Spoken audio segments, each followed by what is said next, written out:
But if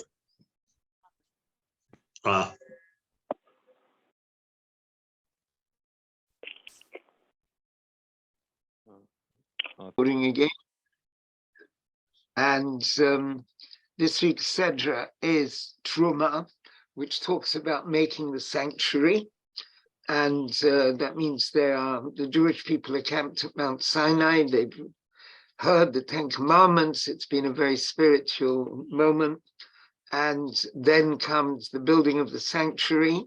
And so this week's Sedra, Terumah, talks about that. And so we're going to look at this opening verse. The discourse that we're going to be exploring is from 1983.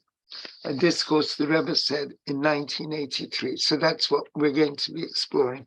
So first, let's look at the verse from the Torah. So here we have the beginning of the Sedra.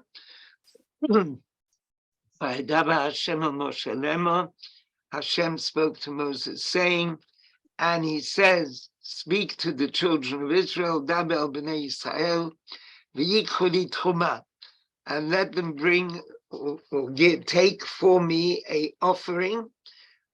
This is a gift, this is a donation. Me'et kol ish asher yidvenu libo, from every person whose heart prompts him or her. Tikhu et terumati, you should take my offering. V'zot ha-terumah, this is the offering which you should take from them. And it gives a list of zahav, gold, silver, copper, various kinds of colored wool, oil, olive oil, and spices, and precious stones. And then here's the key verse. V'asuli mikdash, and they should make for me a sanctuary, v'shachanti b'tocham, and I will dwell among them, or I will dwell in them. Now, the Al-Sheikh, I believe it is, makes the comment, which is then repeated by the Chabad Rebbeim, that this word b'tocham, I will dwell in them. See, the English gives it a different spin. It says, I will dwell among them. But the what the Al-Sheikh says, and which these Chabad discourses also emphasize, V'asuli mikdash, they should make for me a sanctuary, v'shachanti, and I will dwell, and you would have thought it would say, b'tocho, in it, I will dwell in it, in the sanctuary. But instead it says, I will dwell in them. And from that, the Al-Sheikh and the Hasidic leaders of Chabad learn the idea that God is going to dwell inside each one of us, that inside each individual man and woman, there is a mikdash, there is a sanctuary. So, and now this is going to be explored by this discourse, further aspects of this. And so we will stop sharing this, and we will have the Maimah melody, the melody of the Maimah, Hi Deborah and Helen Nicole. And I'm just going to make the point again, as in the email, Nicole and David have very, very kindly offered, hi Sarah, have offered their beautiful, wonderful, warm, welcoming home again to us for a Purim event that will be on the Monday night in 2 weeks' time. Monday night is the beginning of Purim, and then there's Tuesday day. So Monday night, we will have hopefully a Megillah reading and Purim party at David and Nicole's.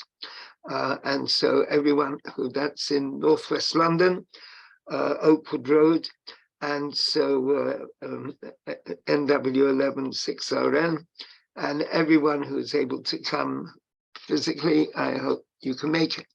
And I hope that my wife Kate and I will be there, and that will be very special to see people face to face. So we are now going to have the Maimah melody, and then we're going to try to find the Maimah. Oh, ya, ya, ya, ya, yo, ya, yo, ya, yera, yera, yo, ba. Oh, yamba, yamba, ya, yo, ba, boom. Ho, yere, ramba, ho, yere, ramba, yo. Ho, ya, yere, ramba, yamba, yo. Ho yere ramba yamba yom ya yere ramba ho yere ramba ho ya yere ramba ho ya yere ramba ho ya yo.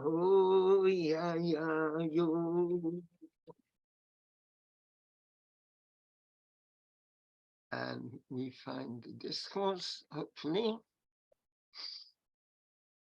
Now, where is the discourse? Where is it gone? Hold on, I have to get it from somewhere. I think it's over here. Right, okay.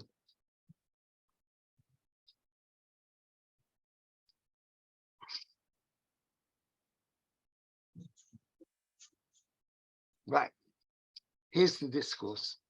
And so this is from Shabbat Parshat Terumah, the 6th of Adar, 1983. V'asuni mikdash v'shechanti b'tocham. They should make for me a sanctuary, and I will dwell in them. And v'amru rabbeinu zal, and our sages of blessed memory said, Kol makom shenema li. Whenever it says this word li, li means for me, and so God is saying, v'asu li, they should make for me a sanctuary.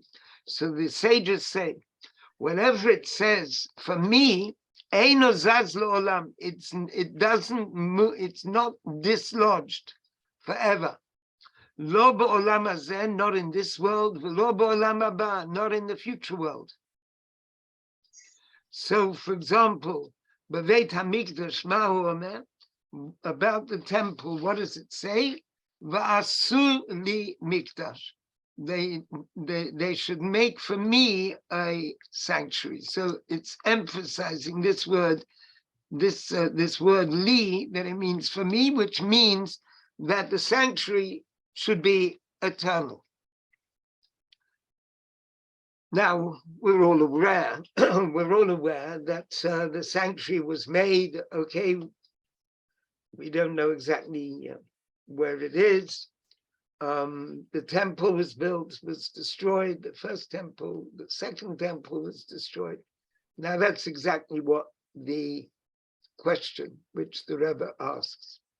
But tzarich lahavin, we have to understand this. Hare, in other words, we've got a question. Greetings, Rebbe Lu, very good to see.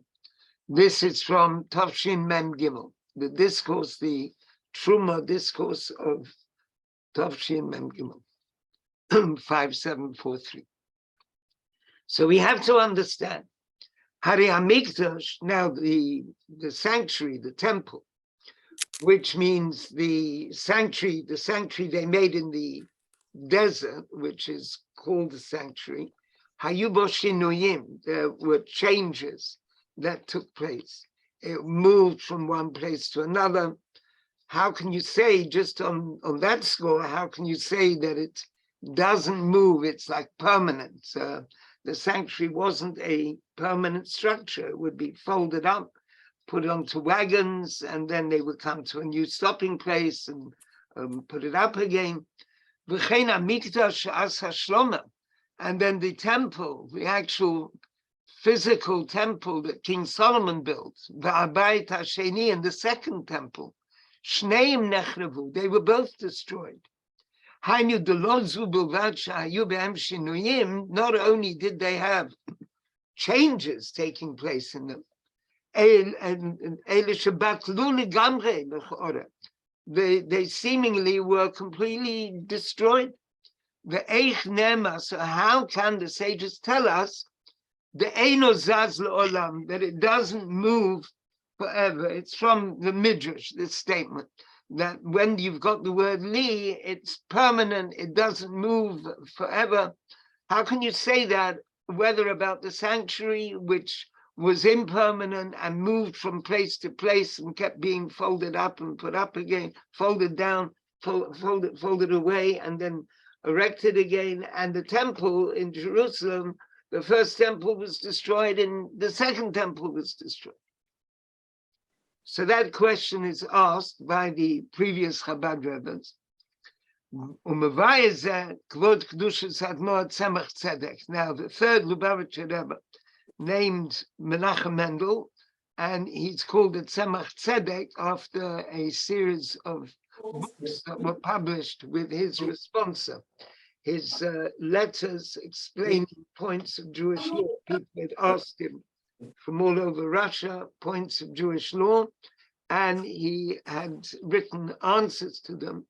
So that set of books is called Tzemach Tzedek, and that's what he is called. So he said in the collection of books, which is the manuscripts that he left, the thousands of pages of manuscripts, which were then printed in 40 or 50 volumes in the middle of the 20th century. So he says there, Shemikdash Elyon, that the upper temple, Muchuba Mamash, is really joined La Mikdash Hatachton, to the lower temple. Uche'inyan, and similar to the idea that we have about Jerusalem, there's a phrase, Yerushalayim Habnuya, Jerusalem, which will be rebuilt. It says this in Psalms. And then it says, Ke'ir shechubra la yachdav, the city which is joined together. Now, what does it mean it's joined?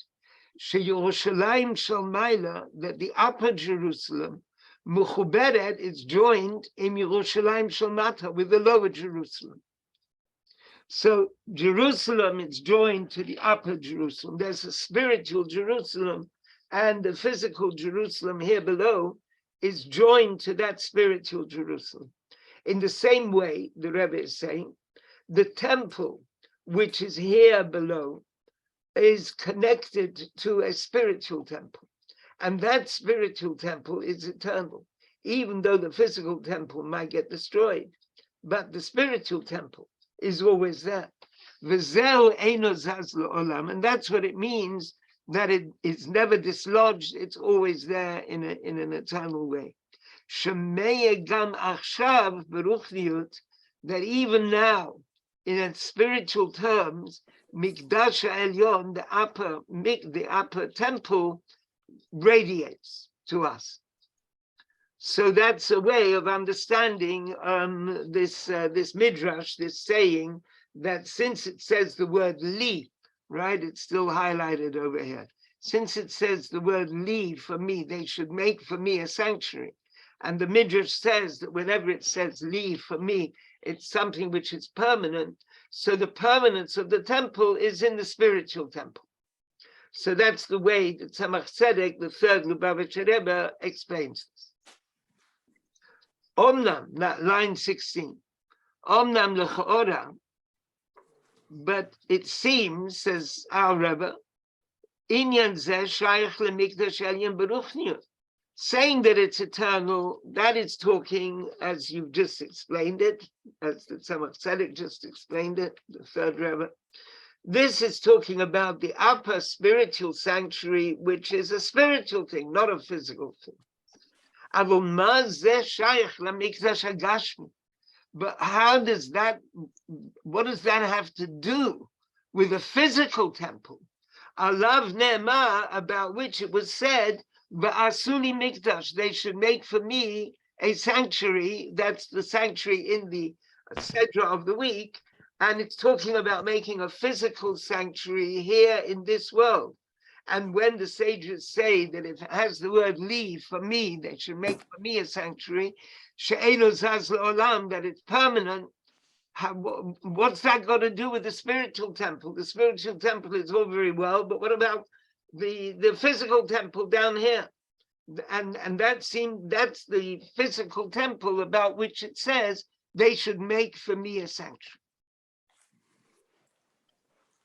So it's like a question which is going backwards and forwards. Yes, the Rebbe has quoted this idea of making the sanctuary, and then the Midrash says, since it says make for me a sanctuary, God says that means it's permanent. The Rebbe asks, what do you mean it's permanent? The two temples were destroyed. And then comes the answer that the Tzemach Tzedek gives, the third Rebbe gives, yes, but the upper temple is permanent. And the Rebbe comes back and says, well, it's all very well talking about the upper temple, but we want the lower temple, and when the verse, they should make for me a sanctuary, it's talking about a physical sanctuary in this world. And that's the one about which the Midrash says that it's permanent. How can the Midrash say it? That it wasn't permanent, and the temples were destroyed. So the Midrash seems to be talking about the physical temple. How does it work? So then line 19. V'yesh lomar. Now one can suggest. So Shulachain Mevi quote Kedushat Zadmur Tzemach Tzedek. So because of this problem, says the Rebbe, he's suggesting, because of this problem, the Rebbe, the Tzemach Tzedek, brings another explanation. He brings Odvil, another explanation. Al pi ma shenema, according to the phrase, the verse which says in the book of Ezekiel, Va'ehi lahem lemikdash ma'at. God says, I will be for them a small sanctuary. Now, what does it mean, a small sanctuary? Now, Ezekiel was a prophet who was guiding the Jewish people when they had gone into exile in Babylon. And he was a prophet who was there in Babylon, and he had very striking visions, which he shared with the people there, with the community, and they were inspiring. They showed that God's vigilance is still with them. God is, the presence of the divine is with them. And this word, this phrase, Mikdash Ma'at, the little sanctuary, the little temple, it emerges in his book, the book of Ezekiel. And what does it mean, the little sanctuary? And the sages of blessed memory say, Elu bate knesiot, these are the synagogues, bate midrashot, and the study houses. So in other words, we've got a new kind of temple.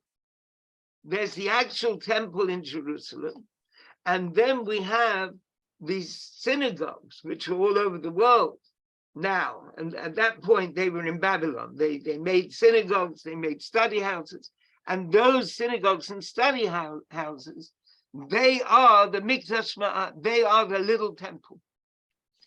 So, Hainu shebechol makom, that means in every place, gam bizman hagalot, even in the time of exile, hinei bate knesiot ubate midrashot, the synagogues and the study houses, heim mikdash ma'at, they are what is termed the small sanctuary, the little sanctuary, shemesham eino zaz le'olam, and God never is, the divine presence is never dislodged from that small sanctuary, which is there in the local synagogue, the local study house. Now let's go to the next. V'yesh lahosif b'zeh, that's on page 12, and one can add, d'zel gam tochen inyan de'eino zaz, and that's what it means also. This is the inner meaning of when it says that it's the divine presence isn't dislodged Mirushalayim shel Maila, from the upper Jerusalem. Since the divine presence is not dislodged from the upper Jerusalem, therefore also the divine presence is not dislodged from the lower Jerusalem. Even though there was a destruction of the temple, that destruction of the temple, what was destroyed? It was the wood and the stones, but nonetheless the temple remains, the essential temple. The temple, the lower temple, even the significant dimension of what we mean by the lower temple is still there in Jerusalem. And in what way is it there? Habate knesiot or bate midrashot, in the synagogues and the study houses, shehem mikdash ma'at, which are the small sanctuaries. So in other words, there's the temple which is above, corresponding to the temple below in Jerusalem, and the temple below in Jerusalem is sort of manifested in the synagogues and the study houses. So even though the temple in Jerusalem is destroyed, the synagogues and study houses, which are all over the world, including here in London and everywhere else, and in Cleveland, and wherever we might be, and so there are these little temples, and that's where the divine presence is. And so therefore we can say that the divine presence never leaves the temple. And so we have the temple, which is the small temple, which is all around us, around the world, in synagogues and study houses, and that is the permanence of the temple. And that's what it means for Asuli Mikdash, they should make for me a sanctuary, and using the word li means that it is permanently there. Rabbi Lu, would you like to add something on that? Not yet. Okay, thank you. Hi, Shana, nice to see you. And Eleanor. Hello, thank you for having me. And sorry, I'm late. That's it. Any comment by anyone? Eve? Well, is that very inclusive of women? Of women? Well, that's Well, very I mean, interesting. women don't do much in the Bet HaMikdash, Akatan, do they? I mean, they show up for Kiddush. Well, in the big Beit HaMikdash, there were always women, because Right. a very common offering in the Beit HaMikdash, I think the most common offering, were the doves that a woman would bring when she'd had a baby. So she would bring doves, as a pair of doves, as an offering, unless she was going to be more extravagant and bring a sheep or something.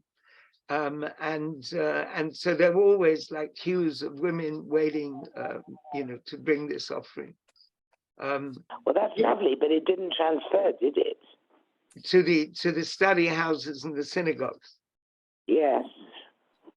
Well, according to Rabbi Shneur Zalman, in an intriguing comment that he writes in his first book, Rabbi Shneur Zalman wrote the book Tanya, which is very famous, and he also wrote a code of law, which wasn't published in his lifetime. But his very first book, which was published before Tanya, was a book called Laws of Torah Study. And in that book, he writes that in the time of the sages of the Talmud, women would go to the synagogue and the study house, and they would hear teachings given by the rabbi, and the rabbi would say them in a language that the women would understand, which is a striking thing. And there isn't a clear Talmudic source to what he's saying.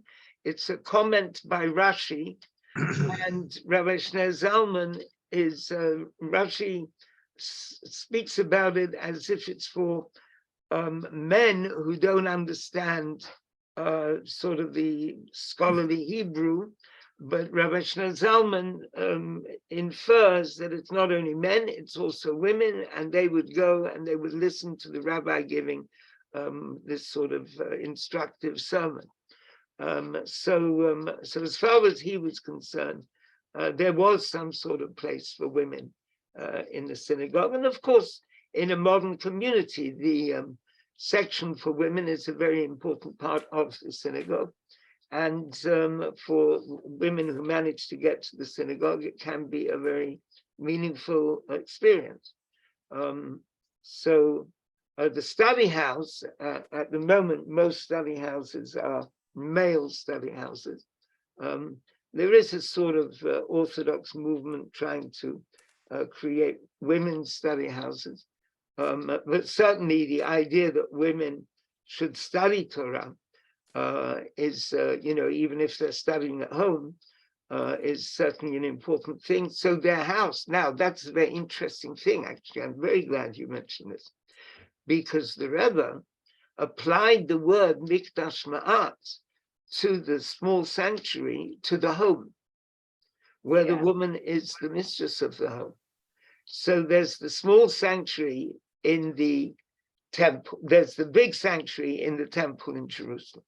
Then there's the small sanctuary in the study house and the synagogue. And also, as declared by the Rebbe, there's the small sanctuary of the Jewish home, which is another spiritual locus. And that's where the woman is supreme. And in fact, the Rebbe said that in the kitchen, which he said is the holiest room in the home, there should be a charity box fixed to the wall, the way it is in many synagogues, that there's a charity box fixed to the wall, so that when the people come and pray on a weekday, they're able to put some coins in the charity box. So the fact that it's on the wall makes, you can say the reason it's on the wall is so no one takes it away. But the Rebbe explained that it means the whole structure becomes holy with the holiness of the charity box.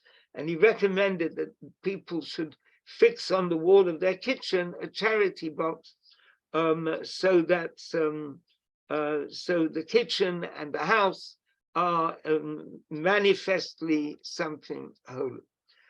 So I'm glad you mentioned. I think we're going to go ahead and do that, Tali. I think we're going to go ahead and do that. That's beautiful. Okay, that's very beautiful. And one should remember that is your mikdash ma'at, your small sanctuary, which is there permanently, and there it is permanently in your home. Yeah, beautiful. That's beautiful. God bless him. Right. Okay, we're going to come back to the now. Can I say before? Yes. But Ham also can say in their heart. It's a simplistic way of doing it. And in the heart, Hashem is always there all the time. That's a very nice way of putting it, Rivka. And indeed, in line with the discourse, which says, "V'asuli mikdash v'shechanti b'tocham," make for me a sanctuary, and I'll dwell in them, b'toch kol echad ve'echad, inside each individual. One can indeed say that the divine presence dwells in the heart. But on the other hand, when it says v'asuli mikdash, it also means the physical sanctuary. So there's the sense that there needs to be something physical as well. So if we say that it's the study house and the synagogue and the home, then we have a physical place as well. Whereas what you're saying, that it's in the heart, that's certainly true as well. So we're looking at it different ways. Thank you, Rivka. Omnam, however, tzarich lavin, we have to understand. Ma'u hachidush be'inyan hamikdash, what is so special? The idea that in the temple, in the sanctuary, whichever kind of sanctuary, shebo yeshno hashrat hashchina, what's so special about the idea that the divine presence dwells in the sanctuary? V'harei ktiv, after all, it's written, et hashamayim v'et haaretz ani maleh, God says, I fill the heaven and the earth. That means that godliness is found everywhere. God is everywhere. So what's special about saying that it's in the sanctuary, it's in the temple in Jerusalem, or it's in the study house, in the synagogue, or in the Jewish home? Surely wherever you go, you can go to a forest, go to a desert, the divine presence is there as well. Now, when we're talking about godliness, the Hasidic, using sort of Kabbalistic imagery, there's a concept of godliness which fills the world, and which we could call in English the immanent aspect of the divine. And there's another aspect of the divine which we could call the transcendent aspect of the divine.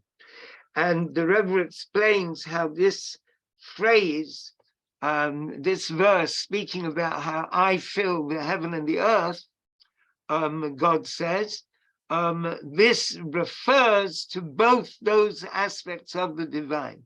Not only that aspect of the divine, about which you can say it fills the world, and that's the radiance which fills the world. But Gam bechinat ani, but also the quality of I, ani maleh, I fill the world. So this quality I is the other aspect of the divine, the transcendent aspect. Bechinat sovev kol almin, ulemayla mizeh, and even higher. And gam bechinat zu nimtzet b'chol makom. Also this aspect, so whether it's the immanent or the transcendent or even beyond, it's everywhere. So what's special about the actual temple when we talk about the divine presence being there, whether we're talking about the temple in Jerusalem, or we're talking about the study house temple, or the synagogue temple, or the home temple, the kitchen temple, or the heart temple, but surely God is everywhere.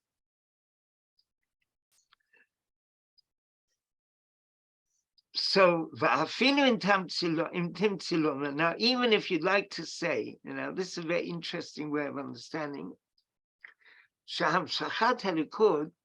You see, there's a strong emphasis in Chabad teaching, and most especially in the Lubavitcher Rebbe, our Rebbe's teachings, is the idea that it has to be something with our own effort, the human effort that the individual puts in.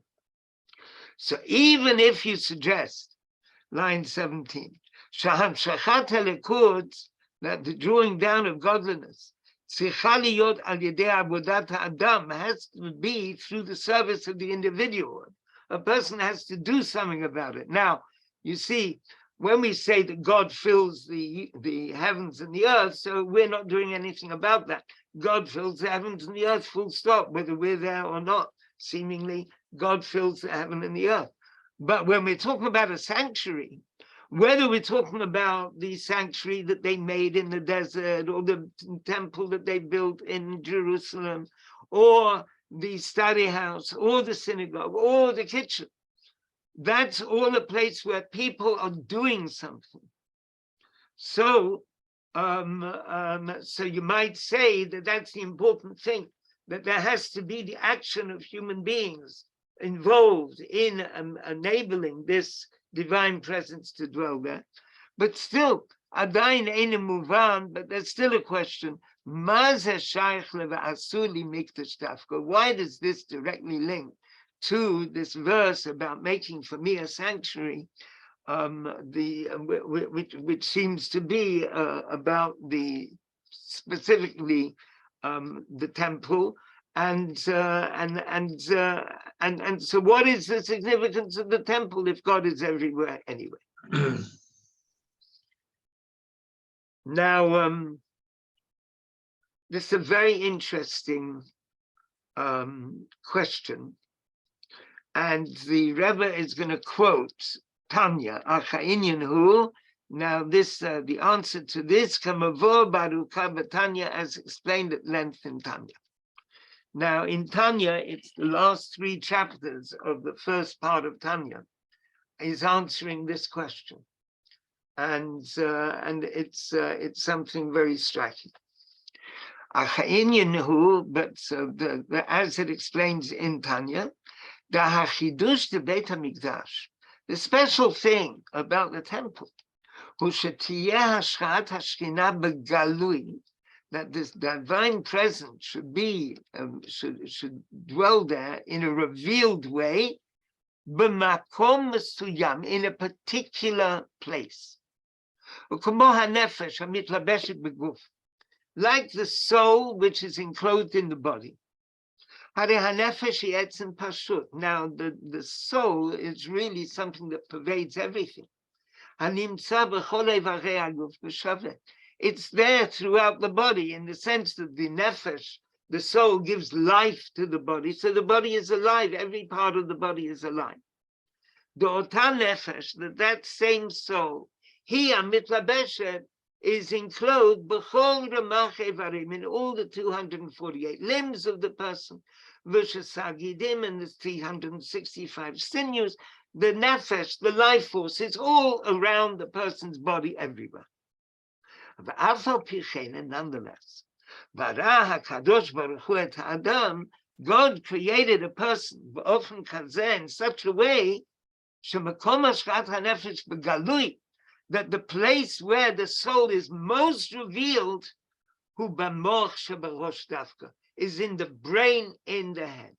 That there, in the brain, in the head, that's where the life force of the person is. And from there, it flows, the life force flows to every other place in the body. And similarly in the temple. In the temple, the indwelling of the divine is in a revealed way, as if that were the brain of existence. And from there, the life force flows throughout the world. But there are 2 opinions about this. It's explained elsewhere. Exactly what kind of revelation of the divine there is in the temple, whether it's in such a way that it just sort of transcends the actual physical temple, even though it's revealed there, or it's in some way enclosed within the temple. So there's a discussion about that. But let's just take the basic point that there is this divine indwelling in the world, and the place where it dwells is particularly in the temple in Jerusalem, all these other varieties of temple that we've outlined, that the discourse suggested, and we came up with our own addition as well, together. So there is the divine, and that is the revealed dimension of the divine. And then indeed the divine is everywhere in the world. It's in the desert, on the water, on the moon, or wherever. Everywhere there's the divine. A million light years away, yes, the divine is there as well. So the divine is everywhere. But the sort of brain of the divine is in this mikdash, in this sanctuary, and the sanctuary is in Jerusalem, or it is in the synagogue, the study house, the kitchen, the heart. That's and that's the sort of the brain of the presence of the divine. And in that way, we can understand this comment by the Midrash that when it says V'asili mikdash, they should make for me, the Jewish people should make for me a sanctuary, that this is going to be something permanently part of the Jewish people. Okay, so are there any problems, any questions at this point? Okay, so that's... Rebbe. Yes. Tali. Yes, Hello. Jeffrey. Hello. the Magen David, the two triangles, would that be a similar thing? You have the upper and the lower, the macrocosm and the no. If you want to think of it that way, it's the previous Lubavitcher Rebbe asked his son-in-law, or it might have been even before he was his son-in-law, or maybe he was already married, I think. And he asked his son-in-law to write an answer to a non-Jew who had sent a letter to the Rebbe, to the previous Rebbe, asking about the symbolism of the Magen David. And it seems that the Rebbe wrote a long answer, but I don't know if that answer exists. Maybe Rabbi Lu knows. Does that answer exist of the Rebbe about the Magen David? It presumably exists, but nobody knows where it is. Right. So we haven't. Or hopefully exists. Yeah. Might turn up every couple of weeks. You get, different manuscripts that show up. Right. Auction houses and libraries. Right. So the Rebbe wrote some kind of long explanation. So I don't know what was in the explanation, Jeffrey. And, that might be, the macrocosm, That's, there are many ways of understanding this Magen David symbol. That's, Thank you. Right. So now we come to the other aspect of this verse, the way that the God is dwelling inside each person. V'hinei amru rabotenu zichronam livracha. Now our sages said, so this is page Zion, line 7. Our sages said on this verse, Ala pasuk v'asuni mikdash. They should make for me a sanctuary, v'shachanti b'tocham, and I'll dwell in them. B'tocho lo ne'emar. It doesn't say I'll dwell in it. Ela b'tocham, it says I'll dwell in them. And that means b'toch kol echad v'achat miYisrael, inside every man and woman of Israel. Very interesting that the transcriber of the discourse heard the Rebbe say, every echad ve'achat, man and woman. So there within every man and woman, there is, of Israel, there is dwelling the divine presence. And from this we understand, the inyan zeh Midrash, this aspect of the temple, this permanence of the temple, yeshno b'chol echad ve'echad miYisrael, it's in every individual, v'chein gam ha'pchatim shabamikdash, including all the details of the temple. And this is a very interesting idea, which is explained at length in the Bosi Legani discourses, which you can find online in Chabad.org. You can type out Bosi Legani, B-O-S-I, Legani, it means I've come into my garden. And there you can find a whole book of discourses, 4 very beautiful discourses translated into English, which goes into the details of the temple, things like the planks of the temple, the offerings that were brought in the temple, what kind of material the planks were made of, and how all that relates to the inner being of the person. All right, so that's further exploration a person could take. Now, now the thing is as follows. As explained in a number of places, including a certain book by the Tzemach Tzedek, what the Rebbe here calls the Sefer HaMitzvot. Normally it's called Derech Mitzvotecha. There's a book by the Tzemach Tzedek discussing individual mitzvot, and it is it's available in English as well. It's very profound Hasidic teachings. Now, looking at the way the sanctuary was made, we're going back to the actual sanctuary in the desert. So before the temple that's in Jerusalem, we're looking at the sanctuary in the desert. So it was made of curtains and planks. And curtains and planks mean there were planks of wood which made a kind of a frame of the sanctuary, the framework, the basic framework, like the walls. And then over the walls were put this canopy of curtains, and that made the roof, and it also covered the walls on the outside. So Shazel Inyan, and that is the idea of Makifim Upnimim, surrounding radiance and inner radiance. So when we're talking this Kabbalistic way of looking at divine radiance, we already mentioned the idea of the transcendent and the immanent. So the curtains represent the transcendent radiance, and the planks or the vessels inside the sanctuary, they represent the inner radiance. So it is in the spiritual service of each individual, which in general can be divided,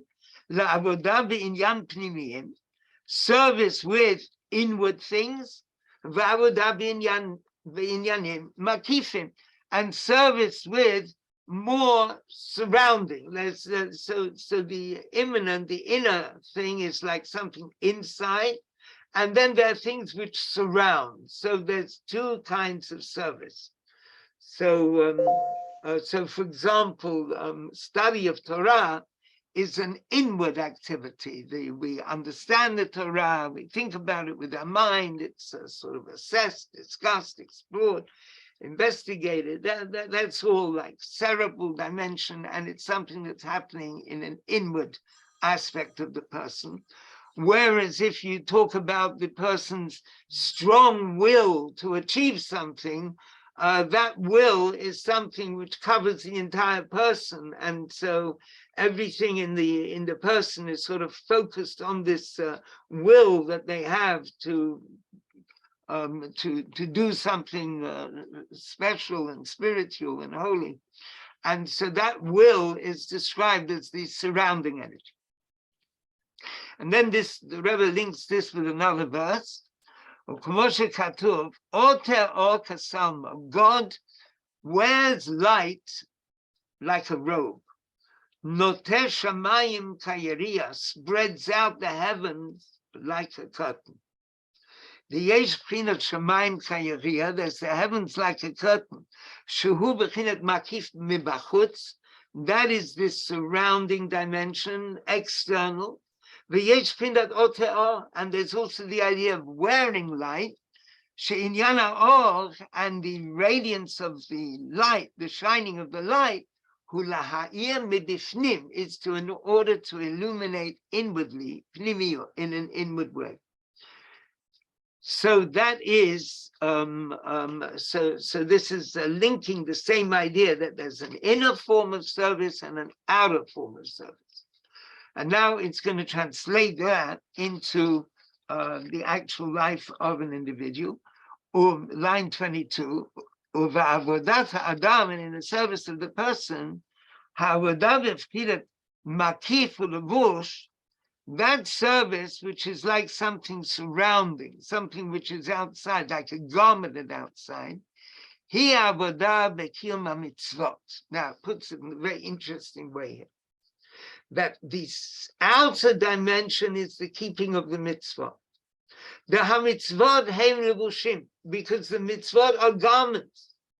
It says near the beginning of Tanya, sheheim b'chinat levush u'makif. When we carry out a mitzvah, it's as if the mitzvah is a garment, something surrounding us.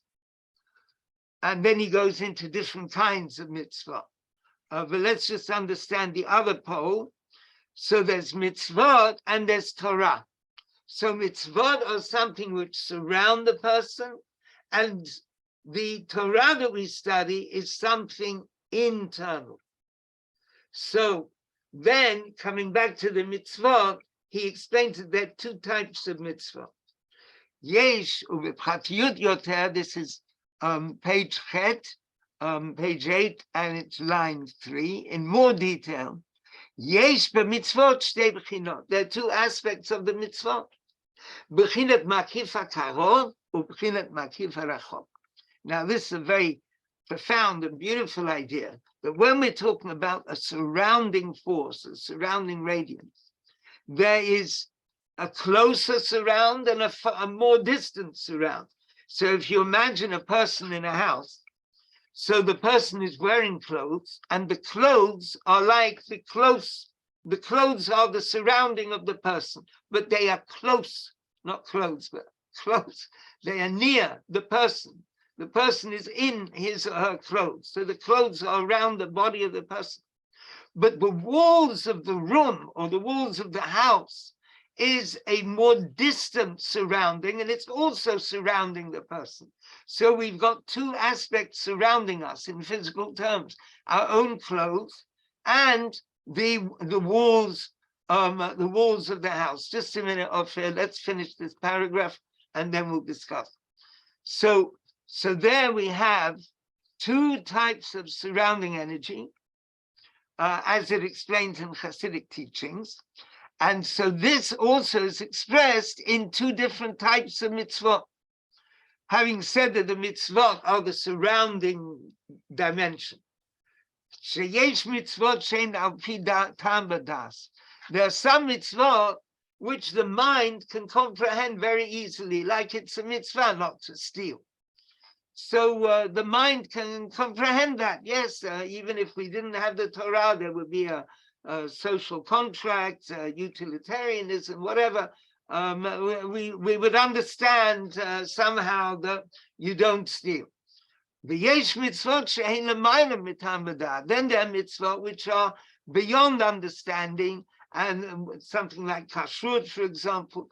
So this is something that is a divine chok, a divine statute. It's another kind of mitzvah. And so what it's saying here is that the mitzvah that we understand are like the inner kind of surrounding, and the mitzvah that we don't understand are a more distant kind of surrounding, which in that sense, it's a higher radiance. We're talking about divine radiance surrounding us, and the mitzvah we don't understand represent a higher level of radiance. But there's a Hasidic analysis which said even the mitzvah we think we do understand actually have within them a transcendent level as well, but that's another story. Now we come back, having spoken about this service in a way of surrounding dimension, we now come to the inner dimension, and as mentioned before, hu inyan limud haTorah. That means studying Torah. As Tanya explains there, shahaTorah nikret mazon. Torah is called food. Mitzvot are called garments, and Torah is called food. And there's a verse. B'toratcha, your Torah, the person says to God, b'toch me'ai, is in my belly. I've eaten your Torah, so to speak. The Torah sustains us. We eat physical food to sustain us physically. We study Torah to sustain us spiritually. But even so, it says, Oter or kasalma. And that's talking really about the Torah, and it's speaking about God wearing light like a robe. The Torah, that means in the radiance of Torah that we've said is something internal. Yesh bo bechinat salma. There's also the robe, like a garment, bechinat matif, which surrounds the person. And that's because there are two types of Torah. Just we saw two types of mitzvah. There are two types of Torah. And what are the two types of Torah? Nigled Torah, the revealed Torah, the Talmud, the code of law, upnimiyut HaTorah, and the inner dimension of Torah, Tanya, mystical discourses, and so on. That is all the inner dimension. So there are two aspects of mitzvah, and two aspects of which are the two kinds of makif, the two kinds of surrounding radiance, the closer surrounding and the further surrounding, like clothes and the house, the walls of the house. And then Torah, which goes inside us, is the inner dimension, but there is the revealed Torah and the inner dimension of Torah, and that inner dimension has the quality like a robe around us. So although it's Torah, it is surrounding us as well. Okay, so this is a big chunk that we've just read, and Ophir wanted to say something. Maybe other people have something to say as well. So Ophir, what is it you want? I just had a thought when I was listening to you talk about, giving an example of us wearing clothes and garments and how that differentiates the mitzvot. I was thinking about the Kohens and the clothes that the Kohen Gadol or Aaron, the first Kohen Gadol, had to wear in order to do certain things and come into the sanctuary. And I was just wondering if you could elaborate on the analogy that you gave and that correlation with the Kohans, because obviously, with Hashem being B'tocham, with the Kohans, it's a slightly higher level to the rest of the Jewish people, and they have to wear certain garments and made of certain materials, touching the skin, not touching the skin. So just the analogy you gave made me think about that, and I was just wondering if you could elaborate on that idea further. Well, there's certainly, there are Hasidic teachings about the clothes of the Kohanim. Interestingly, there's a story that Rabbi Shner Zalman would give private shiurim, private talks, study lessons to his daughter. He had a daughter called Freda, and he would give her private study sessions. And there is an anecdote about a time when he was teaching her about the clothes of the Kohanim. And he was telling her something about, the spiritual meaning of the clothes of the Kohanim. Now, the problem was that our brother, Dov Ber, who would later be the second Lubavitcher Rebbe, wanted very much to hear what his father was telling his sister. So he hid in the room behind some curtains. They had long curtains coming down to the floor, and Dov Ber, who was a young boy, he hid in the curtains. And so there is Rabbi Shner Zalman explaining all the different garments to his daughter, Dov Ber's sister, but he didn't explain the belt of the Kohanim. And Dov Ber was very, very intrigued. But what about the belt? What about the belt? So he was wearing like a sash that people would wear, a gartel. And he pokes this gartel through the curtains, and his sister's like right across from him and can see. And the father is standing with his back to the curtains. So the sister, Freda, she says, and father, what about the belt? And immediately Rabbi Shner Zalman turns around and grabs Dov Ber. He knows it's not her question, it's his question. And he sent him out of the room. He wasn't allowed to overhear the teachings that he was given. Anyway, we don't have a record of that teaching. I'm sure that would have given you lots of food for basically, thought. I have to belt up. Okay, are there any more comments from anyone else? I just wondered where you'd put prayer in that threefold division. I mean, doesn't it cross all of them? Internal and distant external and close external? That's a very interesting point. I think that, you see, prayer is a sort of a direct bond with the divine. And, I think you've got a point that it sort of crosses. Because you've got all these rituals as well, right? You've got to, the Torah gets dressed differently at different times, and you've got the ritual, which is definitely external. I mean, if so anyway, so. Well, you see, on the one hand, it's external, but on the other hand, that's a connection, it's a connection with the divine. But Yeah. right. Interesting, right? Because I mean, some things you can say, oh, well, this is just external, even if it's got an inner meaning. But this one seems to like cross all of them. Yes. Yeah. I think you're right. What about the korban in the temple? Did that cross all of them? I think that would be on the same line as prayer. See, the korban, the offering in the temple, and the and prayer are really equivalent to each other. They're both avodah. They're both service of the divine. But I must say, I think that's an extremely interesting question because I don't know a simple answer to it. To say, as you've said, that it crosses the lines and it combines both is an interesting way of putting it. So, thank you. I'll try and later on, hopefully, a group of us study this on Shabbat afternoon. And we'll maybe get, someone will suggest an answer. Wow, that would be great. Yeah. Okay, let's see. Thank you. Yeah, thank you. Yeah. Now, so then it says, now, by making the temple in spiritual terms, that means the service in these two dimensions, keeping the mitzvot, v'limud Torah, and studying Torah. We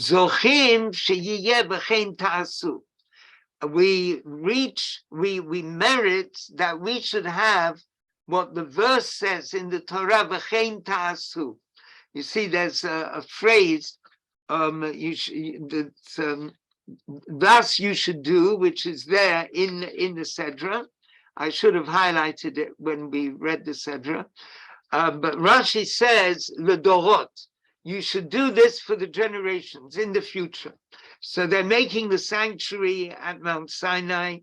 And then in the future, Baveit Olamim, in the future temple, de la'atid lavo, they will make another temple, as it says, Mikdash, the sanctuary of God, which your hands have established. In other words, there will be the final temple, the third temple, which will be established permanently. The sanctuary didn't last forever, and the temple that Solomon made didn't last. But Davka Mikdash Atid, it's the sanctuary of the future, the temple of the future, which is the one where we say this is the sanctuary that God established. That will be a Bayit Nitzchi, that will be an eternal temple, as the Zohar explains. But the empowerment for that is the sanctuary which Moses made, and as we have there in this verse, v'chein ta'asu, and so you should do it. And Rashi explains there that will be in the future. And now we have the very last part of the discourse. Yehi ratzon me'et, be the will of God. Shebekarov mamash, very soon. Yeh binyan beit hamikdash hashlishi, there'll be the building of this third temple. Kilomdim inyan zeva Torah, because we're learning about it in the Torah. We're learning it now. Torah nitzchit, and Torah is eternal. Ubifchat keshelomdim inyan zeva parshat hashavua, and especially when we're studying something relating to the Sedra of the week, as is known, the saying of Rabbi Shner Zalman, that tzrichim lichyot im parshat hashavua, that we have to live with the Sedra of the week. Then there's a special kind of empowerment, that through being involved in studying Torah, the Kilma mitzvot and keeping mitzvot, we will achieve in our own days, mamash, really, the Vinyan Beit HaMikdash HaShlishi, the building of the third temple, Bagula mitit v'ashlema, in the true and complete redemption, al yidei Mashiach tzedkenu, through our righteous Messiah. The Hamikdash and the temple itself, who omed muchan lemala, is waiting above. It's standing waiting. Over and in one moment, yered lemata, it will descend below. Bimheira b'yameinu mamash, swiftly in our time, really. Amen. Amen. That concludes Rebbe. the discourse. Tali.